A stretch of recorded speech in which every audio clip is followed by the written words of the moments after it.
everybody. Hi, everybody. I'm on. Great. Cobes are doing a great job there, mate. Absolutely fantastic. You guys in the sound booth, brilliant. Great to see you all. As Geoff just said, my name's Matt. If we've not met before, my wife Becky and I, we've had the honour of being part of this family here in Freedom Church in Hereford for about 8 years now, and it's just been the absolute best of our lives. Gosh, getting emotional. But we're going for it. We're moving to another country where we don't speak the language yet. So, you know, one day, just keep this in your minds, because one day you're going to come and hear me preach in German, and that's going to be great. So we're going to go for it. But there is something you should know about me. And das ist gut, yeah. There is something you can know about me. I am a proud Herefordian. I just had my birthday this week, so it's 37 years a Herefordian. And if you weren't here last time I preached, you don't know that I've actually got a mini-series going on. We've got this Name Above All Names series, but I've got my own little mini-series going on. It's called The Language of Herefordshire, because some of you, and we're such a diverse church here, and it's absolutely amazing. And I know a lot of you don't have the blessing of being Herefordian, but you are here. And but you might be hearing some language you've never heard before. You probably will be hearing some language you've never heard before. But I just want to translate some of it for you so you can start spreading the word of God through the language that the people understand, right? So last time I taught you about the eternal way that you thank your bus driver as you get off the bus. I am convinced that when we get off the bus in heaven, we're going to say this as well. And that's cheers, drive. Cheers, drive. Thank you, driver. Cheers, drive. That was last time. But this time, if you're a parent of a teenager, you'll have definitely heard some of this going on. And maybe you're a bit confused, so let me just translate some of it for you. So you might, on a Monday morning, you might say to your teenager, have you done your homework? They might say to you, I ain't done it. I ain't done it. What do you mean you haven't done it? What do you mean you haven't done your homework? I ain't done it. I ain't done it. You'll hear that. Or maybe you want them to do some chores. Maybe you'd like, for them to clean their room up. Can you clean your room up? And they might say, I ain't doing it. I ain't doing that. Maybe you've heard that around. I ain't doing that. I am not doing that. That's what that means. So just translate that for you. But Gift brought such a brilliant message last week, and he was telling us a little bit about his and Vimbai's journey to coming to Hereford. And I wanted to start this off with this morning, because if you are not from Hereford, but you're in Hereford right now, you find yourself here, I just want to say a thank you to you on behalf of all Herefordians, if I may, just for a second. And especially if you work in our services like the NHS or the military, you probably get everything else other than a thank you sometimes. And I just want to come and start today by saying thank you. Thank you for being here and serving our community so well. But that's it. Language of Herefordshire Part 2 done and dusted, and now we can get on with the real business of the day. So we're talking about name above all names. We're in this series about hearing about the different names of God, and I want to start by asking you, when was the last time you took a long journey anywhere by plane? I know some of these guys have been in America just this week, long-haul journeys, and you've got to go to the airport. And look, Sean was asking it a few weeks ago. I am the guy who, as soon as my fuel gauge gets below 100% on my car, I'm like, where's the nearest fuel station? I better stop here and fill up, because who knows where the next one's going to be. I'm that guy. So you can imagine, poor Becky, because she's the opposite end of the spectrum really on this one. When they say arrive 3 hours before the flight leaves Heathrow, I'm there 4 hours before. Yeah. So we had the privilege of traveling to America at the start of March, and we had to fly out from Heathrow. So we leave Hereford at 3 a.m. In the middle of the night, and we're driving to Heathrow, and we go and we park at the car park quite away from the airport, because I ain't paying for no expensive car park. So we go, and you know what that means now. So we went there and park up, and it works perfectly. We go and hand over the keys, and we get in the bus, and the bus takes us to the airport. And we've heard horror stories about Heathrow, but we get there, and it's the middle of the night still, or middle of the morning, early morning, and we get through security, half an hour breeze, through we go. And we're like, whoa, this is great. And we sit down for breakfast, and we're looking at each other. This is absolutely amazing. Heathrow is the best airport in the world. We Brits, we do it so well. Oh, organization, fantastic. And I'm there, and I'm getting my phone out, and I'm like, I might just write a TripAdvisor review for Heathrow Terminal 3. Come here, this is the one you want to leave from, brilliant. And then we look at each other across the breakfast table, and we realize what's really happening. It's the first time since 2018 we travel without our kids. We travel without our kids, and we're like, oh no. It's not so great. It's just we haven't got our 3 kids in tow. But then the sense of independence that came over us, we're like, we're traveling without the kids. We can do whatever we want. We can go for breakfast wherever we want. When we ended up in Miami, we got there, and we're like, we can go wherever we want to. We can go for a lie down. We can go and have some amazing food in a place that doesn't have a kids menu. Wow, okay, great.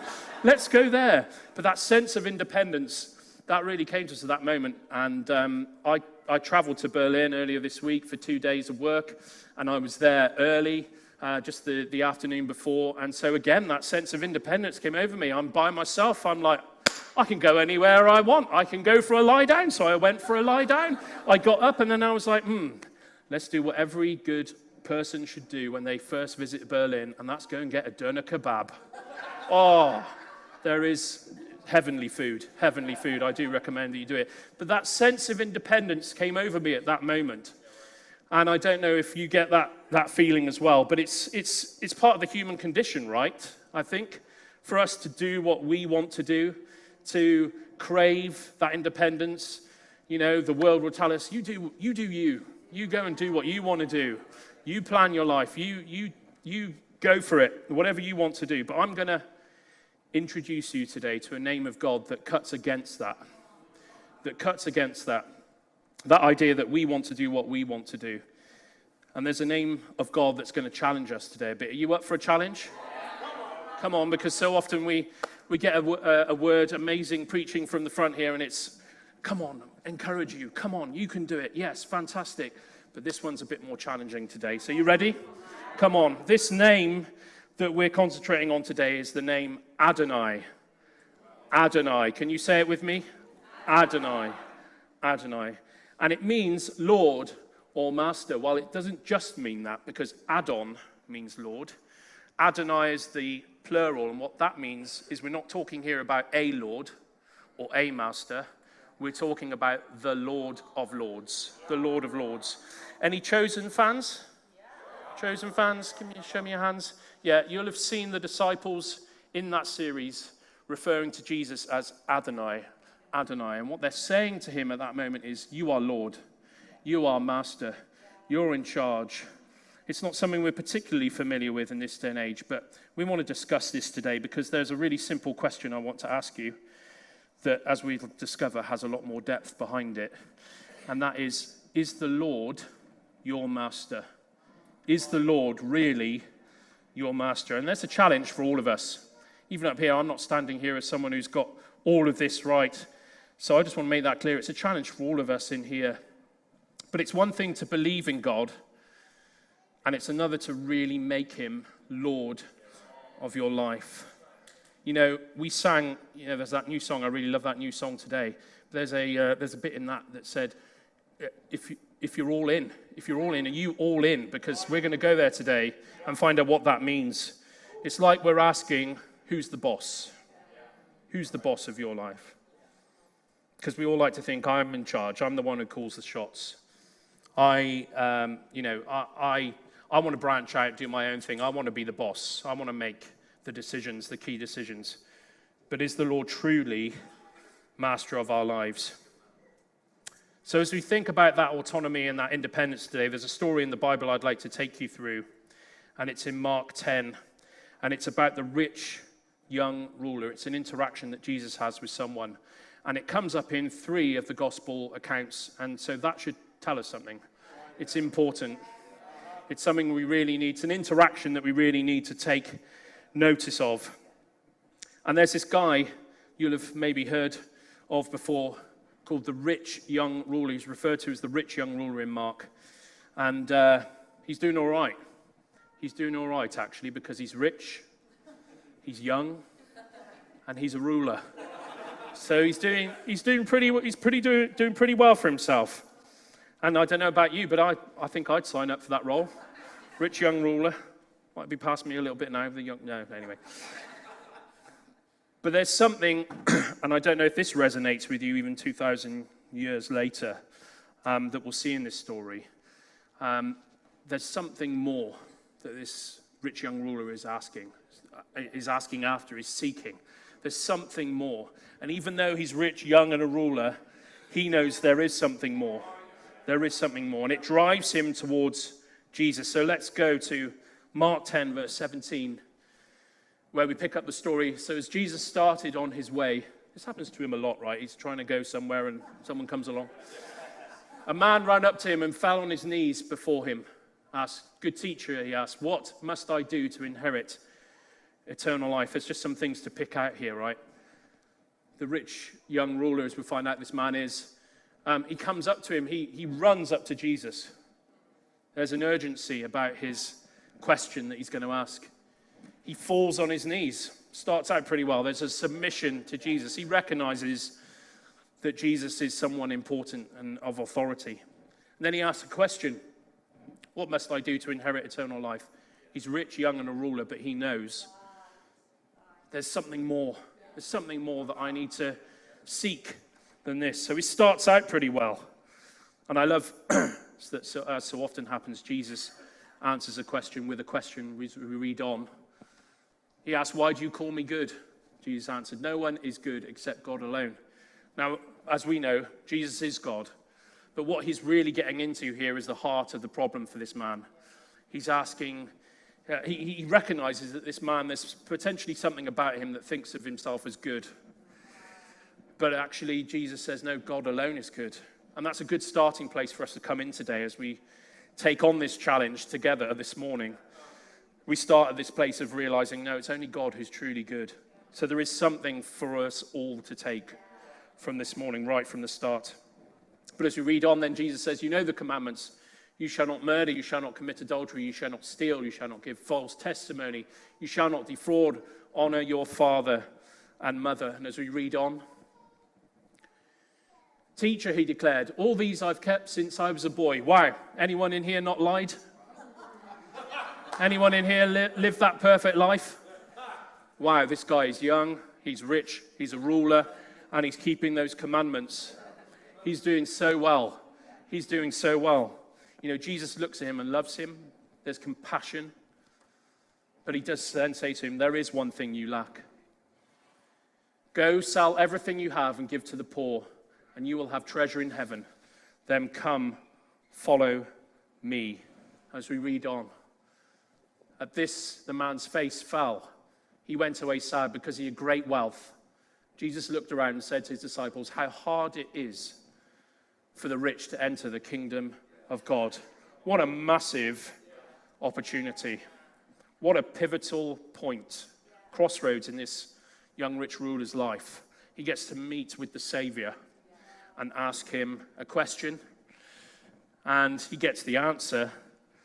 Maybe it's not the answer he was expecting, because his face falls and he goes away, turns away from the opportunity to follow Jesus. What an incredible opportunity that is. And there's some things that can get in the way of us following Jesus, really following Jesus.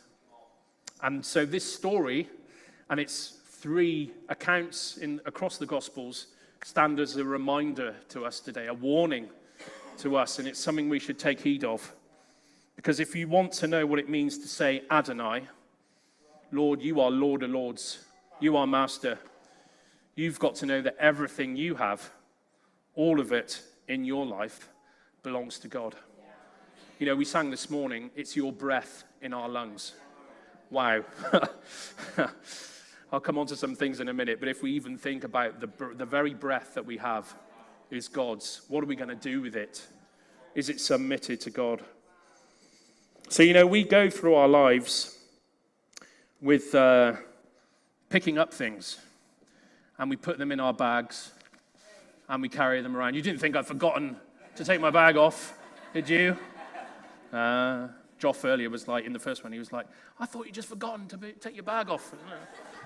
But no, we carry these bags around, and we put things in them over our lives. We collect things and put them in. So let's have a look at some of those things that we can collect over the years.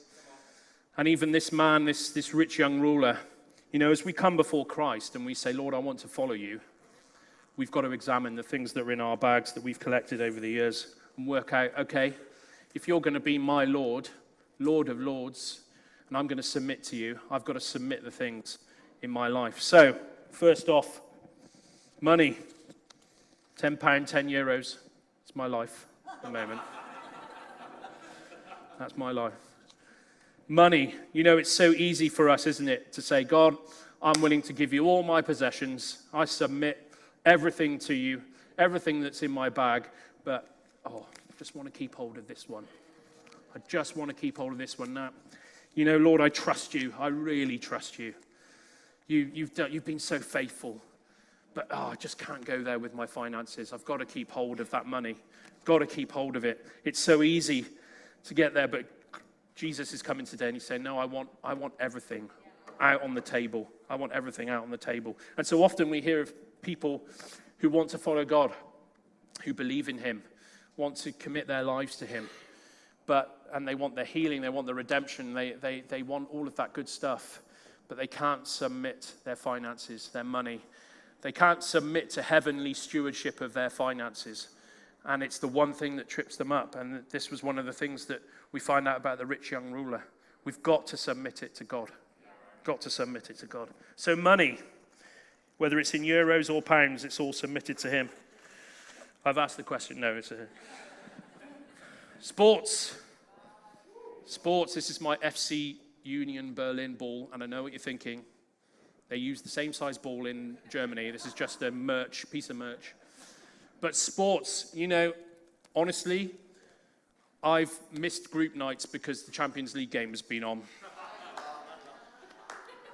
And I have to say this differently. Those of you who understand, it's a different thing. But I've missed group nights because Aston Villa are on the TV as well. Next season, Champions League, anyway. I've missed it. You can ask Becky, I used to feel really put out because groups night was on the same night as Aston Villa were on. And I used to miss things because of that. So there is a power of sports in our lives, right? And I've had conversations with people as well where they say, my generosity is just hampered by my Sky bill. Because when you start adding those football packages on, I tell you, it gets expensive. Now you've got to get BT, TNT, you've got to get all of them if you want to watch the whole thing. Where's our submission? Where's our submission? Maybe he's coming in and asking you about that today. Or maybe it's I've got to take my child to a sports game. I've got so many things to take them to. What I want to say right now is that you might be hearing me talk about submitting things to Christ. And you might be saying, right, that must mean, you've watched the movies, heard the stories. That must mean I need to go to a monastery, Lord. I need to go and live on a remote island. I need to give everything up. I need to sell everything and go and live by myself in isolation and just be, holy. Maybe you're thinking that. But actually, what I'm saying is by submitting these things to Christ, doesn't mean that. You can still step into what you're called into and be submitted to Christ. I want to tell you about a family that we have in this church who are super sporty and super gifted. Yeah, they're one of those annoying families where they've got it going on. They are competing at world level in their sports. But I know that although they go to sports, they give 110%, they're there, they turn up, they give everything they have, and they perform at the highest level. It comes after their submission to Christ. It comes after their submission to church. And I know that they've been asked, right, can you turn up at this time for training? Can you turn up at this time to travel to a game? And they said, no, I can't because I've got to serve at church. I've got to go to church. I want to serve our kids, whatever it might look like. But I can be there, I will be there, and I'll give 110%, and I'll perform at the top of my ability. So it is possible to do both. It is possible to be submitted to God and do all of those things, but it's the submission first is the priority. It's the submission first. What else have I got? My son's comfort blanket. maybe some of you right now, some of you husbands in here, you've seen the work of God in your family's life.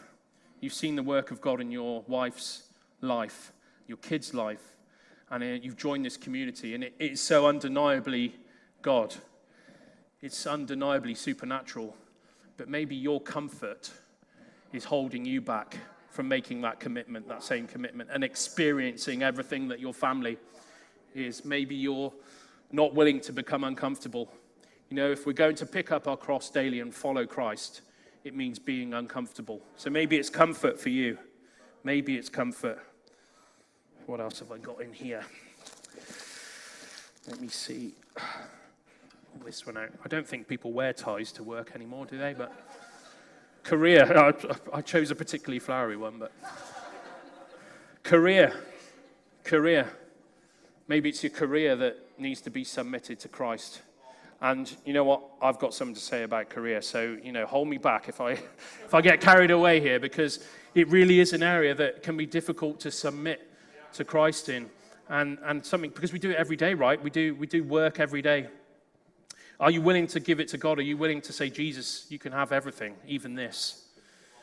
And honestly, also, I want to say that when I say submitting your career, I know some of you are thinking, submitting my career, that means giving up my career and doing stuff for church 100% of the time and having a paid position in church or planting a church or, working for a Christian charity.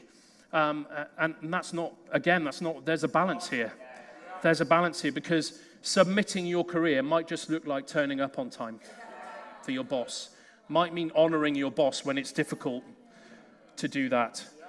And one of the greatest Christian witnesses I've ever had the privilege of seeing was a guy that I used to work with who was a follower of Christ. And I got to be in a review meeting with some of the senior managers where I used to work, and we were talking about various elements of performance of the team, and it got to this guy, and his manager at the time, she was saying, look, before he joined, people used to be very lazy, turn up late, be dishonest in their expenses claims, they would do half a job, but he came and he arrived, and he's a superstar off the pitch for us.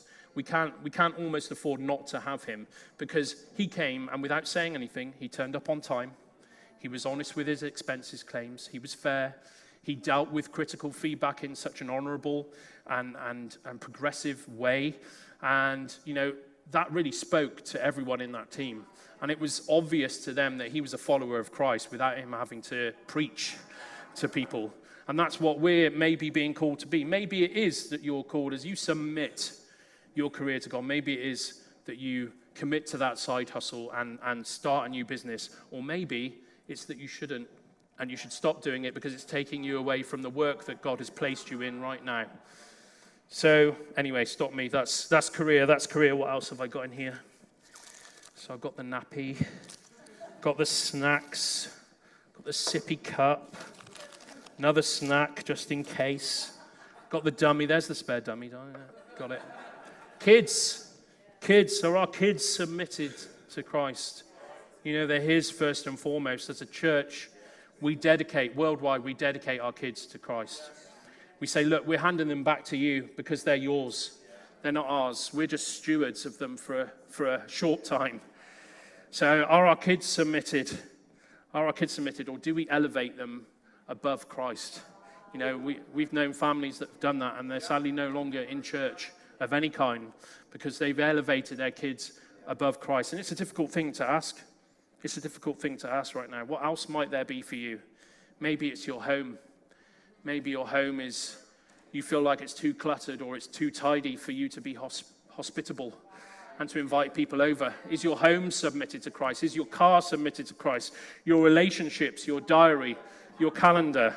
I'm asking a lot of us today because Christ demands it, but he knows. And what happened in this story in Mark is that Jesus was saying to this guy, he wasn't talking about finances and money. He was saying, actually, this is what you're holding on to. This is the one thing. I see it. I see that thing that you're holding on to that's in your bag.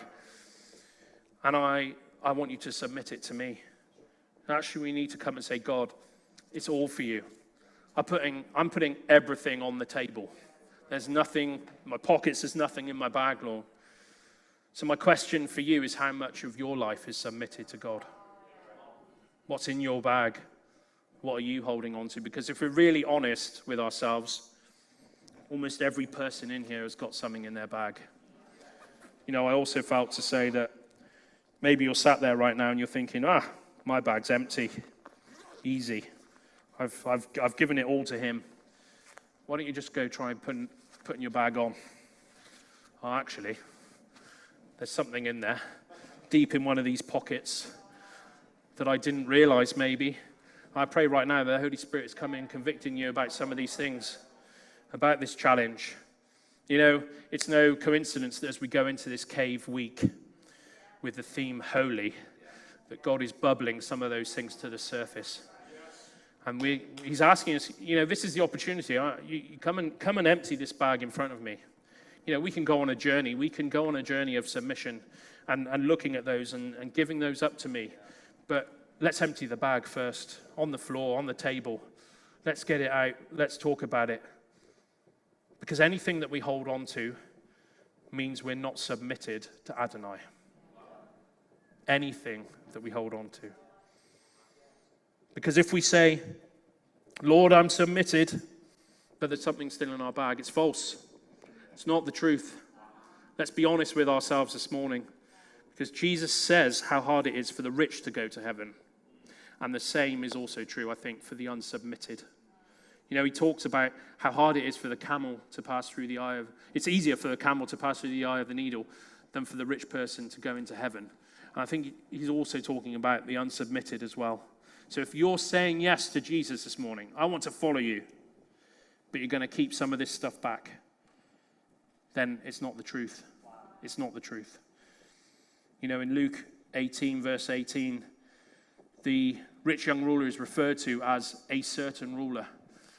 And what this means is actually this rich young ruler was being used to being called Adon himself, because Adon means Lord. He was used to being referred to in important terms. He had servants, he was rich, he was young, he was a ruler, he had a lot. He had a lot, he was used to that. So maybe you're here this morning and you've got a lot. You've been blessed in life, you've got a bag full of stuff. But maybe God's coming this morning and saying, no, you need to submit it to me. You need to submit it to me. Or maybe, you know, earlier in Mark, Jesus talks about the little children coming to him and us having faith like them. But little children don't have anything, do they, to start off with? As we go through life, we build up possessions. We build up things. Maybe that's you today. You've picked up so much stuff. We've spent the last 2 years trying to extricate ourselves from all of the stuff that we've built up over 10 years of marriage that we've had. And I tell you what, it's hard. There's so much stuff. This is not just about those physical possessions, but everything. Is it all submitted to him? Is it all submitted to him? You see, the rich young ruler, as we talked about earlier, he started off well. He ran up to Jesus. He submitted to him. He asked him a question. He knew there was a lack. But he started off well. Maybe you started off well. When you gave your life to Jesus, maybe you said, here's my bag, Lord. I tip it out. Here's everything. It's all on the table. But maybe over time you've started picking those things back up. And again today he's coming to you and saying, look, let's get back to that first love. Let's get back to that position that you were in, where you had everything surrendered to me. So where are you at with Adonai this morning? Some of us, the truth is that some of us value our lives and things in our lives more than we value Christ. And that's why we can't say Adonai with truth. But he's coming to challenge it today. You know, one extra thing I'd like to say is about the change in perspective that you can have by realizing that it's not ours. It's nothing to do with us. Because when you understand that he is Adonai, he is Lord of all, Lord of lords, you realize that he's the owner and we're just stewards. And I have this vision of you all wearing steward spectacles. Put your steward spectacles on, get a steward view of your life, and that changes things. when you realize you're just a steward. You're just a steward. You're a steward of your kids. You're a steward of your possessions. It's all his. And in those final days, you can't take this bag with you. You can't take any of it with you. So why not submit it back to him today? You know, the rich young ruler was deceived because he wouldn't let go of something he thought was his. And it ended up costing him the opportunity to follow Jesus. This is not a light subject today. You know, it can be easy. I'm so grateful that in some sense it is easy for us to say, yeah, I believe in you, Jesus. We've heard about those facts that Joff's preached over the last few months. I believe in you, Jesus. I know that you died for me and you rose again. But it comes with some uncomfort as well, because we need to follow him. He's Adonai. We have to submit everything to him. And I want to ask you, what is more valuable that you will hold on to than Christ? Are there some things that you're thinking right now? What's bubbling up in your mind? What's in your bag?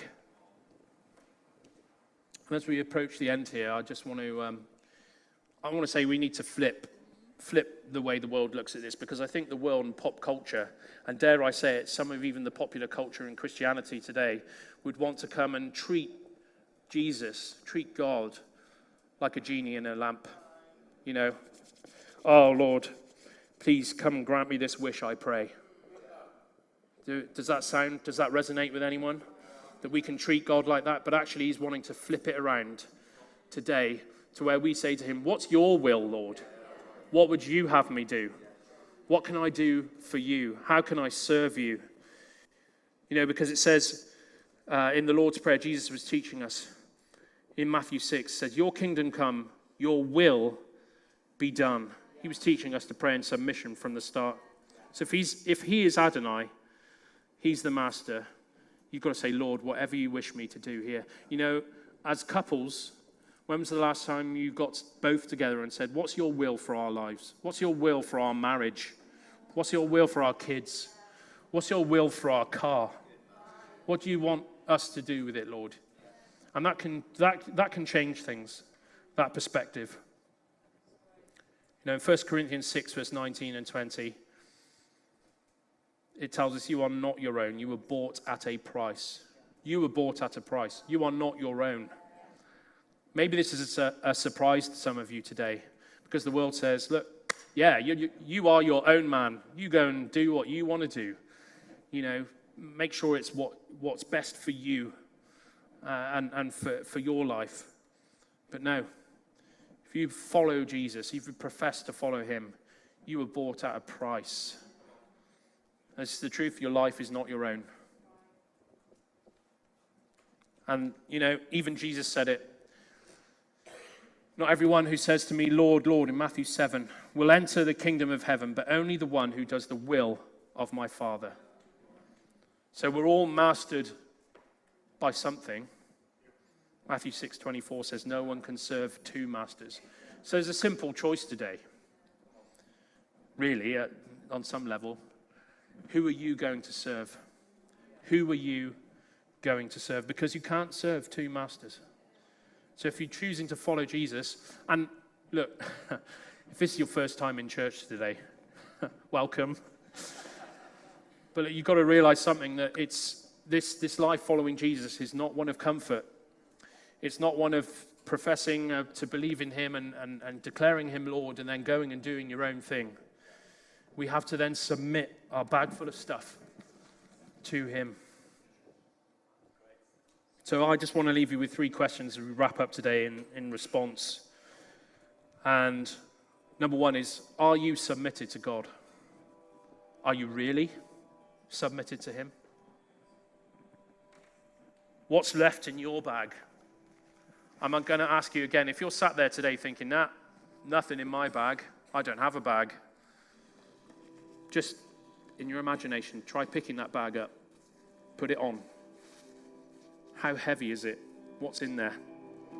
Is there a car in there? I don't know, there would be a car in here, but is it your car? Is it your home? Is it your kids that aren't submitted? What's left in your bag? And maybe you just need to ask, God, what's your will for my life? What's your will for our marriage? What's your will for me in my workplace?